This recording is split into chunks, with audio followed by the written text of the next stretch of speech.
अब तक आपने कई मीडिया रिपोर्ट्स में देख लिया होगा कि अमेरिका की एक कंपनी द्वारा, एक फोरेंसिक रिसर्च कंपनी द्वारा भारत की सबसे बड़े समूहों में से एक अडानी समूह के खिलाफ एक रिपोर्ट जारी की गई है, जिस रिपोर्ट में अडानी समूह पर कई इरेगुलरिटीज का आरोप लगाया गया है, स्टॉक मैनिपुलेशन का आरोप लगाया गया है। आज इस वीडियो में हम इसी विषय से संबंधित तमाम पहलुओं को जानने की कोशिश करेंगे। हम जानेंगे कि आखिर इस रिपोर्ट में अडानी समूह के खिलाफ किस तरह के आरोप लगाए गए हैं और इन आरोपों के विरोध में अडानी समूह ने क्या जवाब दिया है। मेरा नाम है अक्षय और आपका स्वागत है दृष्टि आईएएस की इस नई वीडियो में। वीडियो की शुरुआत करते हैं और सबसे पहले बात करते हैं वीडियो की रूपरेखा की। तो वीडियो में सबसे पहले हमने न्यूज यानी खबर की बात की। खबर को जानने के बाद हम हिंडनबर्ग कंपनी और उसकी रिपोर्ट के बारे में बात करेंगे कि आखिर ये जो कंपनी है इसकी विश्वसनीयता कितनी ज्यादा है, इसकी क्रेडिबिलिटी कितनी ज्यादा है, हम इसकी रिपोर्ट पर आखिर विश्वास क्यों करें, इसको समझने की कोशिश करेंगे। इसके अलावा इस रिपोर्ट में अडानी समूह के खिलाफ किस तरह के आरोप लगाए गए हैं और उन आरोपों के चलते अडानी समूह पर क्या प्रभाव पड़ा है, उस प्रभाव को भी समझेंगे। इसके अलावा अडानी समूह ने इस संबंध में क्या जवाब दिया है, समूह का क्या पक्ष है, उसको भी जानने की कोशिश करेंगे। अंत में प्रश्न पर भी बात करेंगे। ये जो पूरा विषय है वो सामान्य अध्ययन प्रश्न पत्र 2 और सामान्य अध्ययन प्रश्न पत्र 4 से संबंधित है। आप इसे मुख्य तौर पर भारतीय अर्थव्यवस्था और कॉरपोरेट गवर्नेंस जैसे खंडों से जोड़कर देख सकते हैं। चलिए वीडियो की शुरुआत करते हैं और सबसे पहले बात करते हैं हिंडनबर्ग कंपनी की और उसकी रिपोर्ट की। तो ये जो कंपनी है, इस कंपनी को मुख्य तौर पर साल 2017 में अमेरिका के एक बिजनेस एनालिस्ट द्वारा गठित किया गया था। ये कंपनी मुख्य तौर पर खुद को एक रिसर्च ऑर्गेनाइजेशन के तौर पर पेश करती है, एक जांच संगठन के तौर पर पेश करती है, जिसका प्राथमिक कार्य मुख्य तौर पर जो वित्तीय बाजार है, जो फाइनेंशियल मार्केट है, उस वित्तीय बाजार में किसी भी मानव निर्मित आपदा की जांच करना है, किसी ऐसे फ्रॉड की जांच करना है जिसे इंसानों द्वारा शुरू किया जाता है, ताकि शेयर होल्डर्स को जो फाइनेंशियल इन्वेस्टर्स हैं उनको होने वाले नुकसान को रोका जा सके। लेकिन यहाँ दिलचस्प बात यह है कि ये कंपनी कोई गैर सरकारी संगठन नहीं है, कोई ऑर्गेनाइजेशन नहीं है जो केवल परोपकारी कार्य कर रहा है। इस कंपनी को इस पूरे काम से बहुत ज्यादा प्रॉफिट भी होता है, क्योंकि ये कंपनी एक शॉर्ट सेलिंग कंपनी भी है। शॉर्ट सेलिंग कंपनी होने का क्या मतलब है? तो इसका मतलब यह है कि ये जो कंपनी है मुख्य तौर पर ओवर वैल्यूड कंपनियों, ऐसी कंपनियों के शेयर्स पर दांव लगाती है जो कि ओवर वैल्यूड हैं। ये एक रणनीति होती है शेयर मार्केट में, इसी एक रणनीति के तौर पर देखा जाता है, जिसे हम ज्यादा पर बेचो और कम पर खरीदो की रणनीति भी कहते हैं। शॉर्ट सेलिंग को समझने की कोशिश करें, इस पूरे प्रोसेस पर बात करें तो ये बहुत दिलचस्प प्रोसेस होता है और बहुत बढ़िया रणनीति भी होती है। लेकिन इस पूरी रणनीति में इन्वेस्टर्स को खासा नुकसान भी झेलना पड़ सकता है। कैसे काम करती है रणनीति, उसको समझने की कोशिश करें तो मान लीजिए कि आप एक ट्रेडर हैं और आपका एक दोस्त है ब्रोकर, जो कि मध्यस्थ है, शेयर मार्केट में शेयर खरीदने का बेचने का काम करता है। एक दिन आप अपने दोस्त के पास जाते हैं और उससे बोलते हैं कि आप उससे कुछ शेयर जो है वो उधार पर लेना चाहते हैं। आपका दोस्त है तो वो आपको शेयर उधार पर भी दे देता है। तो आप अपने दोस्त से 100 शेयर उधार पर लेते हैं जिनका मूल्य जो है 10 रुपए है। तो आप 1000 रुपए के शेयर मूल्य पर उधार ले लेते हैं और आप ये उधार लिए हुए शेयर मार्केट में जाकर बेच देते हैं। तो आपने 1000 रुपए कमाए शेयर बेचकर। लेकिन दिलचस्प बात यह है कि अभी तक आपको ये शेयर मिले नहीं हैं, क्योंकि आपने तो ये शेयर उधार पर लिए थे। लेकिन यहां पर आपने ऐसा इसलिए किया, आपने ये शेयर इसलिए बेच दिए क्योंकि आपको उम्मीद थी कि भविष्य में इस कंपनी के शेयर का मूल्य जो है वो गिरने वाला था, और होता भी ऐसा ही है। भविष्य में जाकर इस कंपनी का जो मूल्य है शेयर का वो 10 की बजाय 8 रुपए हो जाता है और आप 8 रुपए के मूल्य पर 100 शेयर वापस खरीद लेते हैं बाजार से। तो आपको ये मूल्य जो पड़ता है वो 800 रुपए का पड़ता है। तो पहले आपने 1000 रुपए के शेयर बेच दिए थे, यानी आपने 1000 रुपए कमाए थे और आपने उन 1000 रुपयों के जरिए वही 100 शेयर 800 रुपए में खरीद लिए और आपने जाकर वापस वो शेयर अपने ब्रोकर दोस्त को दे दिए। तो जाहिर तौर पर इसकी वजह से आपको 200 रुपए का प्रॉफिट हुआ, और यही प्रॉफिट जो है वो हिंडनबर्ग कंपनी को भी होता है, क्योंकि वो एक शॉर्ट सेलिंग कंपनी है और इसी तरह से ये कंपनी प्रॉफिट भी कमाती है। और ये पहली बार नहीं है कि इस कंपनी ने किसी कंपनी को लेकर, किसी दूसरे ऑर्गेनाइजेशन को लेकर इस तरह की रिपोर्ट जारी की है। इससे पहले भी हिंडनबर्ग रिसर्च द्वारा तकरीबन 30 कंपनियों पर इस तरह की रिपोर्ट जारी की जा चुकी है और ऐसे आंकड़े बताते हैं कि जब जब इस कंपनी ने रिपोर्ट जारी की है तब तब उस दूसरी कंपनी को औसतन 15% का नुकसान झेलना पड़ा है। इसका एक उदाहरण भारत में भी मौजूद है। साल 2019 में हिंडनबर्ग रिसर्च ने भारत की बड़ी एंटरटेनमेंट कंपनी एरोस एंटरटेनमेंट के खिलाफ एक रिपोर्ट जारी की थी। जब ये रिपोर्ट जारी हुई तब से लेकर अब तक एरोस एंटरटेनमेंट की शेयर वैल्यू में 90% की गिरावट देखने को मिली है। तो जाहिर तौर पर हम कह सकते हैं कि इस कंपनी का जो ट्रैक रिकॉर्ड रहा है वो बहुत ज्यादा बेहतरीन रहा है और इस कंपनी की क्रेडिबिलिटी भी बहुत ज्यादा विश्वसनीय रही है, बहुत बेहतरीन रही है। और अब इस कंपनी ने भारत के सबसे बड़े समूहों में से एक अडानी समूह के खिलाफ एक रिपोर्ट जारी की है और इस रिपोर्ट में अडानी समूह की कार्यप्रणाली में जो तमाम तरह की अनियमितताएं मौजूद हैं, इर्रेगुलरिटीज मौजूद हैं, उन इर्रेगुलरिटीज को दिखाने की, प्रदर्शित करने की कोशिश की गई है। और जाहिर तौर पर इस पूरे कोशिश के जरिए इस कंपनी को भी बहुत ज्यादा प्रॉफिट होगा। तो ये तो बात हुई कि ओवरऑल के ये जो पूरी रिसर्च कंपनी है, ये कंपनी काम किस तरह से करती है। अब यहां सवाल ये उठता है कि आखिर इस कंपनी ने अपनी रिपोर्ट में अडानी समूह के खिलाफ किस तरह के आरोप लगाए गए हैं, उन आरोपों को समझने की कोशिश करते हैं।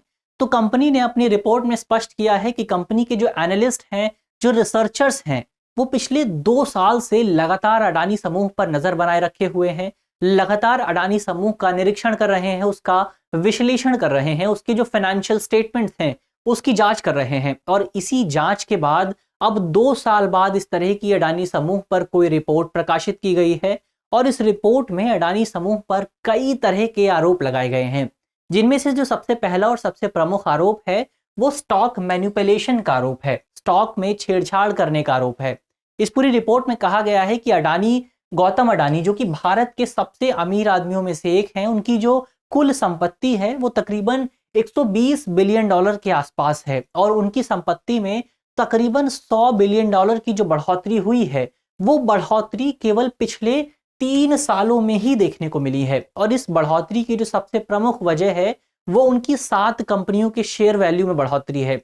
रिपोर्ट में कहा गया है कि पिछले 3 सालों में अडानी समूह की 7 प्रमुख जो कंपनियां हैं, उन कंपनियों के शेयर वैल्यू में, उनके शेयर मूल्य में भारी बढ़ोतरी देखने को मिली है। रिपोर्ट बताती है कि पिछले 3 वर्षों में इन 7 कंपनियों के शेयर मूल्य में औसतन 819% की बढ़ोतरी हुई है, जो कि जाहिर तौर पर बहुत ज्यादा वृद्धि को दर्शाता है। लेकिन यहां दिलचस्प बात यह है कि ये जो 7 कंपनियां हैं, ये 7 की 7 कंपनियां किसी न किसी स्तर पर ऋण या फिर नकदी के दबाव में दबी हुई हैं, ऋण के प्रभाव से प्रभावित हैं।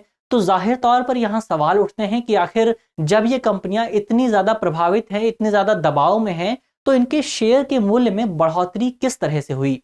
इसके अलावा एक दिलचस्प बात यह भी रिपोर्ट में कही गई है कि इन तमाम चीजों की वजह से रिपोर्ट में यह अनुमान लगाया गया है कि इन 7 कंपनियों के जो शेयर मूल्य हैं, वो शेयर मूल्य अपने असल मूल्य से 85% ज्यादा हैं।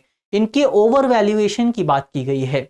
तो जाहिर तौर पर पहला आरोप यह है और इस आरोप की वजह से रिपोर्ट में बताया गया है कि भविष्य में जाकर जो इस कंपनी के शेयर होल्डर्स हैं, जिन लोगों ने इस कंपनी के शेयर खरीदे हैं, इसके अलावा समग्र तौर पर भारत की अर्थव्यवस्था को इसकी वजह से बहुत ज्यादा नुकसान झेलना पड़ सकता है।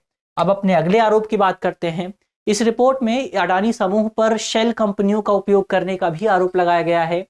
रिपोर्ट में कहा गया है कि अडानी समूह और इस समूह से जुड़े तमाम लोगों ने मॉरिशियस, यूएई और कैरिबियन द्वीप जैसे जो टैक्स हेवन्स हैं, जहां पर टैक्स बहुत ज्यादा कम होता है, वहां पर कई शेल कंपनियों का निर्माण किया है। इस रिपोर्ट में ऐसी कई शेल कंपनियों की पहचान की गई है जिन कंपनियों का ना तो कोई ऑफिस मौजूद है, उन कंपनियों में ना तो कोई एम्प्लॉय है, उन कंपनियों में कोई भी काम नहीं करता, उन कंपनियों के पास ना तो कोई फोन नंबर मौजूद है, इसके अलावा उन कंपनियों की कोई ऑनलाइन प्रेजेंस भी नहीं है, उन कंपनियों की कोई वेबसाइट नहीं है। लेकिन इसके बावजूद भी वो कंपनियां अडानी समूह के साथ लगातार करोड़ों का व्यापार कर रही हैं। तो ऐसा क्यों कर रही हैं? तो ऐसा किया जा रहा है फेक डिमांड जनरेट करने के लिए, ताकि फेक डिमांड जनरेट हो और दूसरे इन्वेस्टर्स को ये लगे कि अडानी समूह बहुत बेहतरीन काम कर रहा है, उसके पास बहुत ज्यादा डिमांड है, तो अपने आप जो अडानी समूह की एग्रीगेट डिमांड है, जो समग्र डिमांड है, उसमें बढ़ोतरी देखने को मिलेगी और अडानी ग्रुप को इसकी वजह से बहुत ज्यादा प्रॉफिट होगा। इसके अलावा इस रिपोर्ट में अडानी समूह पर एक आरोप यह भी लगाया गया है कि अडानी समूह द्वारा शेल कंपनियों का उपयोग इन शेल कंपनियों के जरिए अडानी समूह खुद के ही शेयर खरीद रहा है, जिसकी वजह से अडानी समूह के जो शेयर हैं, जो अडानी समूह के 7 कंपनियां हैं, उनके शेयर मूल्य में बहुत ज्यादा बढ़ोतरी हो रही है और शेयर ओवर वैल्यूएड हो रहे हैं। उनके शेयर के मूल्य जो है वो ओवर वैल्यूएशन में जा रहे हैं। इसके अलावा रिपोर्ट ये भी बताती है कि ये पहली बार नहीं है जब किसी कंपनी ने अडानी समूह पर इस तरह की रिपोर्ट जारी की है या इस तरह के जांच की गई है। इससे पहले सिक्योरिटी एक्सचेंज और बोर्ड ऑफ इंडिया यानी सेबी द्वारा 70 से ज्यादा कंपनियों और इस तरह के तमाम अन्य लोगों, जो लोग अडानी समूह से जुड़े हुए हैं, उन लोगों की संबंध में जांच पहले से की जा रही है। स्टॉक ओवर वैल्यूएशन को लेकर, स्टॉक मैनिपुलेशन को लेकर पहले से ही 70 से ज्यादा कंपनियों और लोगों की जांच सेबी द्वारा की जा रही है। तो इस तरह के आरोप भी लगाए गए हैं। इसके अलावा इस रिपोर्ट में यह भी कहा गया है कि जो अडानी समूह की अधिकांश कंपनियां हैं वो पूरी तरह से अपने वर्किंग प्रोसेस के लिए, अपनी दैनिक दिनचर्या, अपने कामों के लिए पूरी तरह से ऋण पर निर्भर हैं, लोन पर निर्भर हैं। इस रिपोर्ट में बताया गया है कि अडानी समूह की 7 में से 5 कंपनियां ऐसी हैं जिनका जो करंट रेशो है वो 1 से भी कम है। 1 से कम होने का मतलब है कि उन कंपनियों के पास इतने संसाधन मौजूद नहीं है कि वो अपना ऋण चुका सकें। करंट रेशो जो होता है वो किसी कंपनी की संपत्ति और उसकी लायबिलिटी के बीच, उसके ऋण के बीच अनुपात को दर्शाता है। अब उदाहरण के लिए मान लीजिए किसी कंपनी के पास 100 रुपए की संपत्ति मौजूद है और 200 रुपए का ऋण मौजूद है, तो उस कंपनी का जो करंट रेशो होगा वो होगा 0.5। तो जाहिर तौर पर उस कंपनी के पास, इसका मतलब ये हुआ कि उस कंपनी के पास जितनी संपत्ति मौजूद है उससे 2 गुना तो उसके पास ऋण मौजूद है। तो जाहिर तौर पर किसी भी कंपनी के लिए ये बहुत ज्यादा गंभीर स्थिति होती है। इसके अलावा इस रिपोर्ट में यह भी बताया गया है कि अडानी समूह की 7 में से 4 कंपनियां ऐसी हैं जिन कंपनियों का जो कैश फ्लो है वो नेगेटिव बना हुआ है। इसका क्या मतलब है? इसका मतलब यह है कि उन कंपनियों का जो प्रॉफिट आ रहा है उससे ज्यादा उन कंपनियों को खर्च करना पड़ रहा है। तो जाहिर तौर पर उन कंपनियों को कोई भी प्रॉफिट नहीं हो रहा। ये जो दोनों स्थितियां हैं वो किसी कंपनी के लिए बहुत ज्यादा गंभीर साबित हो सकती हैं। और आंकड़ों से भी हमें कुछ यही पता चलता है। ये अडानी समूह की 7 कंपनियां हैं। इसमें से पहली कंपनी अडानी ग्रीन एनर्जी को देखें तो इसका जो नेट डेब्ट है यानी इसका जो ऋण है वो तकरीबन 12.1% के आसपास है, यानी इसकी कुल संपत्ति का 12% है। और जो कि इंडस्ट्री स्टैंडर्ड है, जो इंडस्ट्री एवरेज है वो मात्र 6.3% है, यानी इंडस्ट्री एवरेज से भी दोगुना के आसपास। इसके अलावा अडानी ग्रीन एनर्जी का जो करंट रेशो है वो 0.5% है। इसका मतलब हुआ कि अडानी ग्रीन एनर्जी की जो संपत्ति है उससे ज्यादा तो उसके पास लोन मौजूद है। तो जाहिर तौर पर और अडानी समूह की जो तमाम अन्य समूह है, जो तमाम अन्य कंपनियां हैं, उन सभी कंपनियों का हाल लगभग यही देखने को मिल रहा है, ऐसा इस रिपोर्ट में बताया गया है। आगे बात करते हैं और क्या कहा गया है इस रिपोर्ट में। इसके अलावा रिपोर्ट ये भी बताती है कि अडानी समूह जो है वो मुख्य तौर पर परिवार आधारित व्यवसाय है, फैमिली द्वारा फंक्शन किया जा रहा है। अडानी समूह में सभी लोग जो हैं वो लगभग परिवार से कहीं ना कहीं जुड़े हुए हैं और तकरीबन 8 जो लोग हैं वो बड़े पदों पर मौजूद हैं। परिवार के 8 लोग अडानी समूह पर बहुत बड़े पदों में मौजूद हैं। तो इसकी वजह से रिपोर्ट में ये कहा गया है कि इस परिवारवाद की वजह से, नेपोटिज्म की वजह से मुख्य तौर पर जो अडानी समूह में बड़े निर्णय लिए जाते हैं वो निर्णय केवल परिवार के हित में लिए जाते हैं, परिवार को प्रॉफिट बनाने के लिए लिए जाते हैं। और इसके अलावा हितधारकों, जो शेयर होल्डर्स हैं, जो इन्वेस्टर्स हैं, उनके हित में कोई विशेष काम नहीं किया जा रहा। इसके अलावा रिपोर्ट ये भी कहती है, इस पूरी रिपोर्ट में अडानी समूह की ऑडिट प्रक्रिया पर भी सवाल उठाया गया है। अक्सर हम ये देखते हैं कि जो बड़ी कंपनियां होती हैं वो कंपनियां अपने इन्वेस्टर्स का भरोसा जीतने के लिए, अपने इन्वेस्टर्स को और ज्यादा कॉन्फिडेंस में लेने के लिए एक्सटर्नल ऑडिटर्स को हायर करती हैं, बाहर से दूसरी ऑडिट कंपनियों को लेकर आती हैं और अपने वित्तीय आंकड़ों की जांच कराती हैं, जिससे ये स्पष्ट हो सके कि वो कंपनी बेहतर काम कर रही है। इसी को ध्यान में रखते हुए हम ये अडानी समूह से भी ये उम्मीद करते हैं कि अडानी समूह भी एक बड़ी कंपनी को हायर करेगा जिसमें बहुत सारे कर्मचारी मौजूद होंगे, बहुत सारे पार्टनर्स मौजूद होंगे। लेकिन स्थिति भी बिल्कुल इसके उलट है। इस रिपोर्ट में कहा गया है कि अडानी समूह ने जिस कंपनी को अपने ऑडिट के लिए चुना है वो कंपनी बहुत ज्यादा छोटी है। उस कंपनी में केवल 4 पार्टनर्स मौजूद हैं और मात्र 11 एम्प्लॉइज मौजूद हैं, जो कि जाहिर तौर पर स्पष्ट है कि 11 एम्प्लॉइज इतने बड़े अडानी समूह को संभालने के लिए बहुत कम हो जाते हैं। इसके अलावा रिपोर्ट में ये भी कहा गया है कि यदि आप ये जिस कंपनी को ऑडिट का काम दिया गया है, इस कंपनी की वेबसाइट पर जाएंगे तो अब आप इसकी वेबसाइट को एक्सेस भी नहीं कर सकते। पहले आप देख सकते थे, लेकिन अब आप इसकी वेबसाइट भी नहीं देख सकते क्योंकि वेबसाइट जो है वो बंद कर दी गई है। तो इस तरह के कुछ आरोप अडानी समूह पर लगाए गए हैं। अब अडानी समूह पर ये जो आरोप लगाए गए हैं, जो रिपोर्ट सामने आई है, इस रिपोर्ट का प्रभाव क्या हुआ है, उसके प्रभाव को समझने की कोशिश करें तो जब से हिंडनबर्ग रिसर्च द्वारा ये रिपोर्ट जारी की गई है, तभी से अडानी समूह की कुल संपत्ति में 66 बिलियन डॉलर का नुकसान देखने को मिला है। समग्र तौर पर अडानी समूह को बहुत ज्यादा नुकसान हुआ है। इसके अलावा व्यक्तिगत तौर पर बात करें तो गौतम अडानी को, जो कि अडानी समूह के चेयरपर्सन हैं, उनको भी इस पूरी रिपोर्ट की वजह से बहुत ज्यादा नुकसान झेलना पड़ा है। गौतम अडानी, जो कि इस रिपोर्ट से पहले दुनिया के तीसरे सबसे अमीर आदमी थे, वो अब इस पूरी रैंकिंग में तीसरे नंबर से खिसक कर 7वें स्थान पर पहुंच गए हैं, तो जो कि जाहिर तौर पर बहुत बड़ा नुकसान है और भविष्य में हमें और ज्यादा नुकसान देखने को मिल सकता है। इसके अलावा इस रिपोर्ट, जब से ये रिपोर्ट जारी हुई है, तभी से, रिपोर्ट जारी होने के बाद से ही अडानी समूह के जो 7 सब्सिडरी कंपनीज हैं, जो 7 बड़ी कंपनीज हैं, उन कंपनीज के शेयर में भी बहुत ज्यादा कमी देखने को मिली है। उदाहरण के लिए जो सबसे ज्यादा कमी आई है वो अडानी ट्रांसमिशन में आई है। इसके शेयर में 27% तक की कमी देखने को मिली है, जो कि जाहिर तौर पर एक बहुत बड़ा नुकसान साबित हो सकता है। इसके अलावा एक दिलचस्प बात यह भी रही है कि इसकी वजह से LIC को भी बहुत ज्यादा नुकसान हुआ है। भारत का शेयर मार्केट भी बहुत ज्यादा नीचे गिर गया है। सेंसेक्स और निफ्टी को भी इसकी वजह से बहुत ज्यादा नुकसान झेलना पड़ा है। दरअसल LIC ने इस पूरे क्षेत्र में अडानी समूह पर बहुत ज्यादा निवेश कर रखा था, तो जैसे ही अडानी समूह के शेयर की मूल्य में गिरावट हुई तो LIC को भी इसकी वजह से बहुत ज्यादा नुकसान झेलना पड़ा। तो जाहिर तौर पर इसके अलावा कई बैंक्स को भी इसकी वजह से बहुत ज्यादा नुकसान झेलना पड़ा है, कई इन्वेस्टर्स को नुकसान हुआ है। तो स्थिति जो है वो समग्र तौर पर भारतीय शेयर बाजार के लिए बहुत ज्यादा गंभीर बनी हुई है। अब यहाँ बात करते हैं कि इस पूरी रिपोर्ट को लेकर अडानी समूह का क्या पक्ष है। अडानी समूह ने इस पूरी रिपोर्ट के लेकर क्या जवाब दिया है।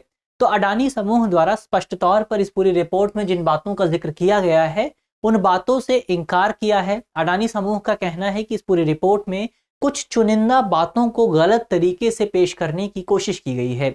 इसके अलावा अडानी समूह ने अपने स्टेटमेंट में यह भी कहा है कि ये जो पूरी रिपोर्ट है, ये रिपोर्ट भारत की छवि को बदनाम करने की कोशिश करती है, भारत को अंतर्राष्ट्रीय स्तर पर भारत की छवि को खराब करने की कोशिश करती है। और इस पूरी रिपोर्ट के जवाब में अडानी समूह ने 413 पन्नों की एक रिपोर्ट भी जारी की है, जिस रिपोर्ट में सिलसिलेवार तरीके से हिंडनबर्ग रिसर्च के तमाम आरोपों का जवाब देने की कोशिश की गई है। हालांकि कई एनालिस्ट अडानी समूह की इस रिपोर्ट से बहुत ज्यादा खुश नहीं है, बहुत ज्यादा सेटिस्फाई नहीं है। उनका कहना है कि इस रिपोर्ट में कई सवालों को पीछे छोड़ने या उनका जवाब न देने की कोशिश की गई है। इसके अलावा अडानी समूह ने हिंडनबर्ग रिसर्च पर एक कानूनी कार्यवाही करने की भी घोषणा की है। ये कानूनी कार्यवाही देखना होगा कि ये कानूनी कार्यवाही अमेरिका में होती है या फिर भारत में होती है। तो ये तो बात हुई कि अडानी समूह ने इस पूरे विषय को लेकर क्या कहा है। अब आगे बढ़ते हैं और अंत में एक सवाल पर बात कर लेते हैं। सवाल जो है वो मेंस का है और आप 250 शब्दों में इसे लिखने की कोशिश कर सकते हैं। आज का हमारा सवाल है कि भारत में बड़ी कंपनियों के बीच वित्तीय अनियमितताओं यानी फाइनेंशियल इरेगुलरिटीज के मामलों को देखते हुए ये महसूस किया जा रहा है कि देश के वित्तीय नियंत्रण कानूनों को और अधिक मजबूत बनाए जाने की जरूरत है। आपको इस कथन का विश्लेषण करना है, यानी आपको बताना है कि किस तरह से भारत में जो फाइनेंशियल रेगुलेटरी कानून है, जो नियंत्रण कानून है, उन कानूनों को और ज्यादा मजबूत बनाए जाने की जरूरत है।